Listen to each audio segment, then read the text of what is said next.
Ladies and gentlemen, good morning. My name is David Rabinsky, and I want to introduce you to my helper, Kody. Oh.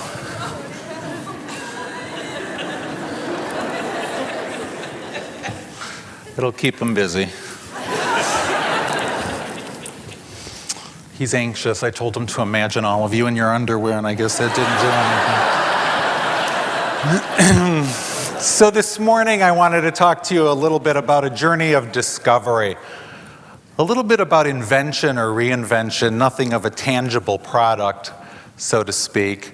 But I think as I go on, you'll kind of understand. Just want to make sure whatever he puts in, I know I'm going to have to deal with later.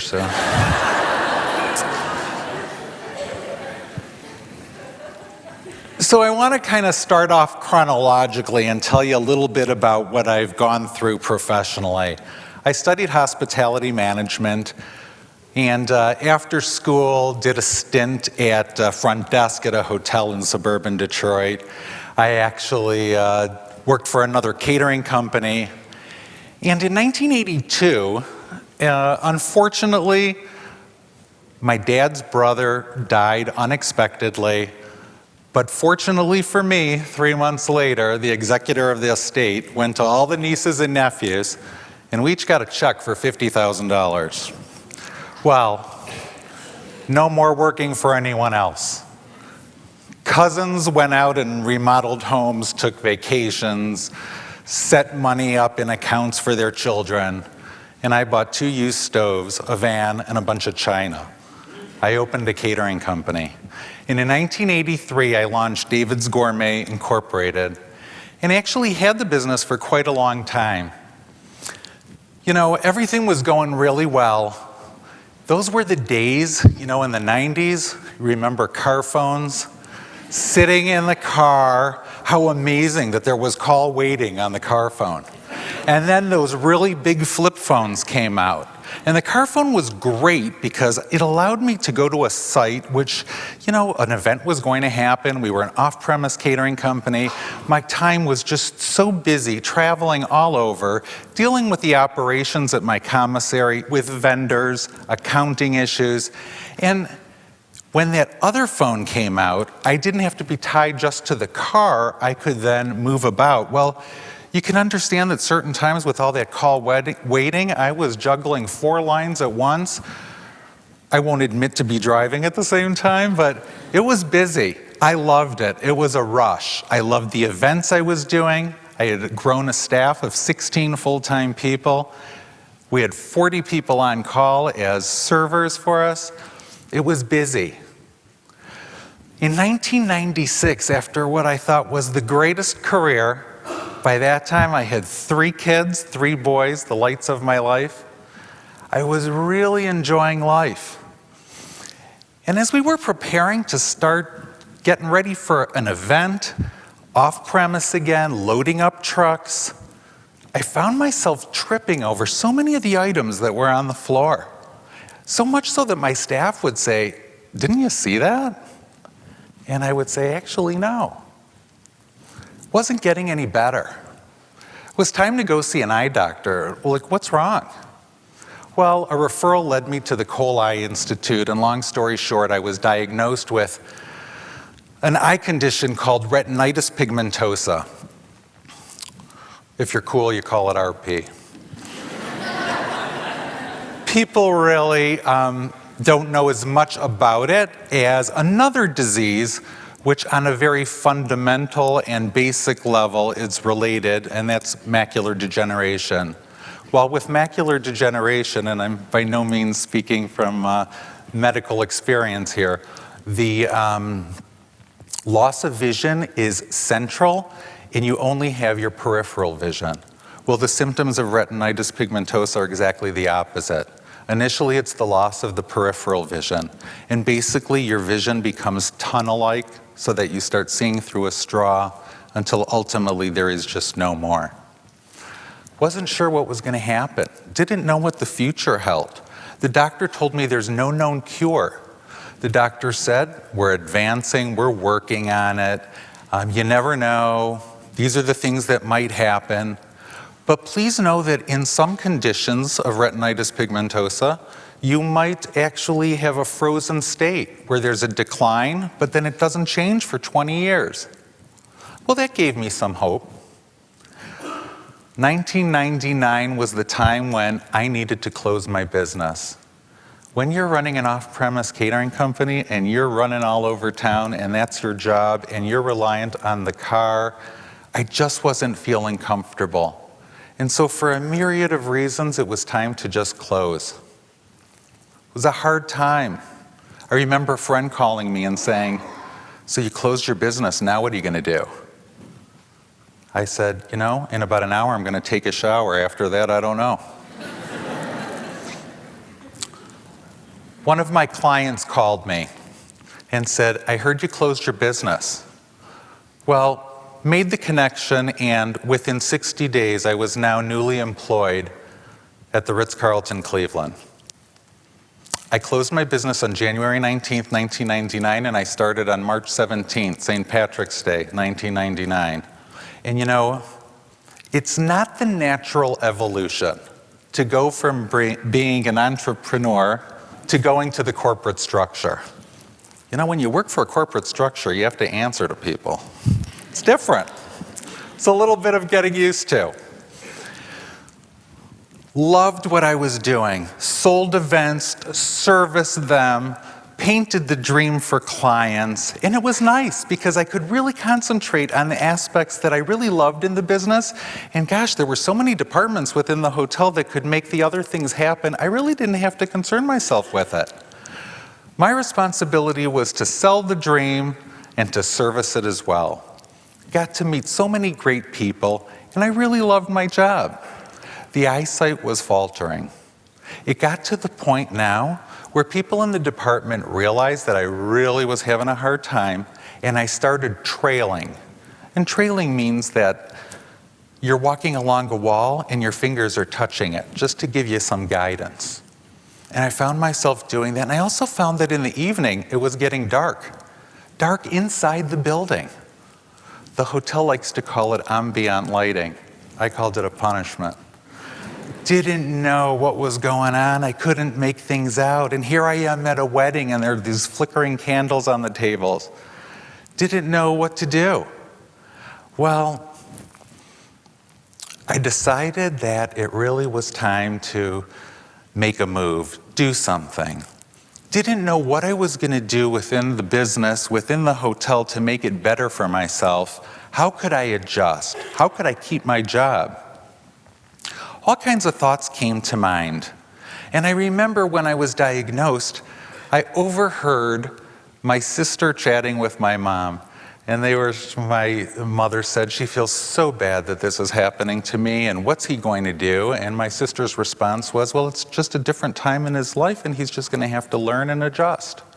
So it was a time to just make it happen, learn and adjust. I decided that I was going to have someone help me and walk around the hotel with me, and the hotel was extremely amenable to that. That worked well until it started to be a drag on both of us. Again, the eyes started getting worse meaning that not only was the peripheral vision less, but I was really not seeing in the dark at all. And I remember still driving at that point, not at night, during the day. In 2003, after visiting my folks on the east side, by now I had moved to be within walking distance of the hotel, and I have to say I'm a proud resident of the warehouse district for 13 years. You know, I was driving down Carnegie and it was 4 o'clock in the afternoon and the sun was bright, but I was going westbound and it was right in my eyes, and I guess I thought I was blaming it on that. All of a sudden I ended up on the sidewalk on Carnegie at 65th Street. Well, I braked, didn't hurt anyone, didn't hit anyone, but certainly the potential was there. It scared the living daylights out of me. And after my heart realigned, I remember looking up and saying, Lord, if you get me to my parking space at home, I promise I will never get behind the wheel again. Well, I got home okay. I kept my promise, so much so that I contacted my middle son right in, he was a senior in high school, 17 years old, and I said, you know what, I don't think I should be driving anymore. I'm going to give you the car. Who knew that from University Heights you could get to downtown Cleveland in 12 minutes? He got the car, and that was the end of my driving. Once I gave up driving and I decided I really have to take matters into my own hand, I contacted the state of Ohio because someone had told me that they're like, you know, the state loves to help people that are working. They want to keep getting their taxes. So if you've got an impairment, what can they do to help? The Bureau of Services for the Visually Impaired actually helped me out. They provided a adaptive technology counselor and programs for my computer. Actually a closed-circuit TV that was able to magnify anything that I put under it so it would help me see it, and it was great at the time. Unfortunately, I've outgrown it and it doesn't do anything for me now.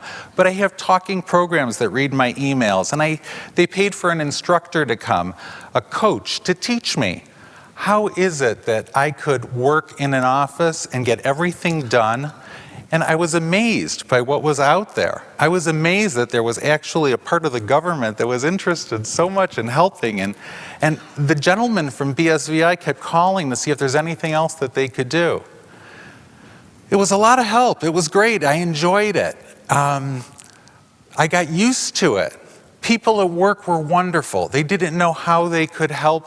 They were afraid at certain times. Am I saying the wrong thing?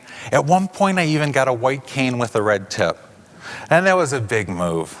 Come on, we're all, you know, we look at that and all these ideas are conjured up in our head. And I think of that joke of the guy with the white cane walking across the street and traffic starts to come and he picks up the cane and he runs. And, you know, I was guilty of laughing at that too until it actually happened to me. You know, in our society, unfortunately, everything is black and white. Either you're blind or you're not blind. But there's a big gray area called visual impairment. And if you use a white cane, because it helps you get from point A to point B, because maybe you can't see the ground or you don't have great peripheral vision, but still see a little bit, you could certainly understand why someone would feel the car's coming and want to run. That said, I know the cane is a great benefit to so many people, but I hated it. I just didn't like using it. So Steve, who was the adaptive technology counselor, actually said, David, what about a guide dog? Well, oh my. That was a chunk. Kody,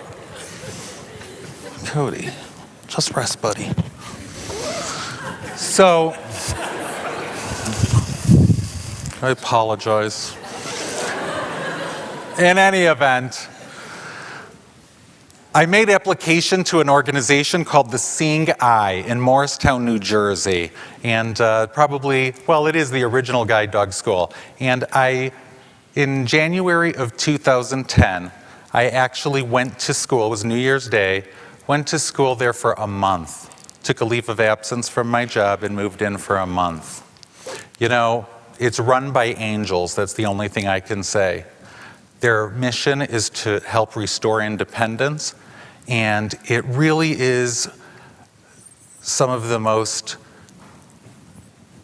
treasured work that is done in this industry with such respect and dignity for the individual, and all they want to do is make sure that the person, the blind person or visually impaired, is happy and is independent. I just feel him moving, so I'm sorry for the distraction. I have to tell you that I loved being at the Seeing Eye. It's the Ritz-Carlton of guide dog schools. Beautiful rooms, beautiful restaurant, and the idea is that you eat every meal in the restaurant so that your dog knows how to behave when you go out to a restaurant. I came back. And, you know, I have 3 children, and who knew I'd be the proud dad at age 52 of a 4-year-old. So I love the dog loves me, we get along really, really well. You'll hear a little bit about this afterwards, but Yeah, maybe a lot. But basically what I'm here to tell you is I continue to work. I have all of the adaptive technology. I meet with my clients. They come to the hotel and they see me come out of the office after the assistant notifies me that they're in the lobby. And my gosh, they had no idea they'd be meeting with someone with a guide dog. You know, after that initial shock and I don't move, I let them talk and ask questions and they kind of see that we're okay. I go about my business. You know, I show them the spaces and the venues for the wedding, and I talk about our culinary team and rooms in the hotel and so forth. And I start developing a relationship. It is particularly fun and noteworthy. You know, I get a smile inside of myself when I go into the ballroom and start to describe the linens that we offer for free. This crushed burgundy iridescent that when the lights are low has such a sheen on it. And they certainly don't know if I'm congenitally blind or what. And I wonder when the doorman closes their door as they leave, they think, that guy's got nerve. Sales to the nth degree. When something's about to happen and I do feel that it'll turn into a piece of business, I do clue them in on my vision and what I have seen and how I do know every inch of the hotel and have worked there for 13 years. But I'm proud to say that I'm responsible for a hefty $2 million worth of revenue in wedding sales and social accounts at the Ritz-Carlton every year. And although TED does not, well, I should say they frown on it, but if any of you are looking for any kind of well, get a hold of me. I do want to tell you that the discovery has led me to discover a lot. Truthfully now, at this age and where I am in life, I feel like I'm seeing so much more. It's interesting. When I leave my apartment in the morning, I really do see human kindness. I see people for what they say to me. Beautiful dog you got. At the corner, lights turning red. Can I assist you in any way? I see so much regarding human kindness. I see the smiles on people's faces. I see relationships for what they are. My life is now about establishing and maintaining and looking forward to all types of relationships. And it's different than what it was before. And my sister was right. I'd have to learn how to adapt. I love life. I love everything that I'm doing right now. I wouldn't change anything. And at the risk of sounding a little Pollyanna, don't get me wrong. I'd love to be in a red sports car, convertible, driving down the highway with the wind blowing through my hair. Well, maybe not that part. But other than that, life is excellent. Thank you.